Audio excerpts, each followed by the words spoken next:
بلاتي مازلتي مسالينا البحر ديال البارح. بحرنا حاكيني والفرقه ديالو جوج واحد د لارجنتين. اليوم كنسمع خبر جديد خصنا نفحروا به، واخيرا فرنسا كتعترف بلي الصحراء مغربيه. مازال ما متاكد 100% بان هذا الخبر راه صحيحه، ولكن راني في 99% متاكد. ديك 1% كنتسنى نشوفها بصح. راه شي حاجه مهمه. المهم ملي كتعرف شي حاجه مهمه مازال كنتسنى الخبر باش نتاكد منه 100%، ولكن بحال عاوتاني اليوم فيكتور جديده ان شاء الله تكون خبر صحيحه وأكد ربي.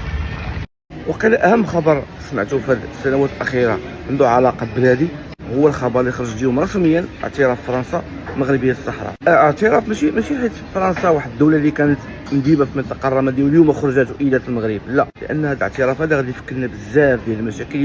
لان فرنسا خصكم تعرفوا لانها عضو دائم في مجلس الامم المتحده، وهذه القضيه هذه مهمه بزاف. وبما انها عضو دائم كتجي اليوم كتعطي التاثير ديالها المغربيه للصحراء، هذه القضيه هذه ما يمكنش دوز هكا، لان صافي تقريبا كاع الدول دابا ولات معترفه مغربيه للصحراء. وهذا الملف هذا قربنا نطويوه بعد واحد المعاناه دوزناها طويله.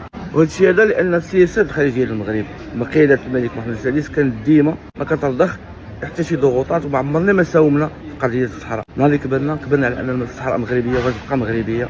داكشي علاش اليوم هذا التتويج هذا اللي جا اليوم كهديه الملك محمد السادس بمناسبه هذا العرس كان احسن خبر وقيلا سمعناه حنا كمغاربه فيما يتعلق بالصحراء المغربيه.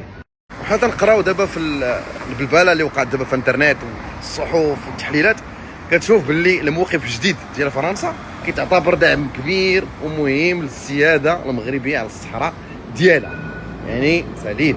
وهذا راجع للدبلوماسيه الملكيه، لان سنين واحد الخدمه واحد الحكمه واحد الثبات واللي خلات ان المغرب يبقى شاد في البوزيسيون ديالو.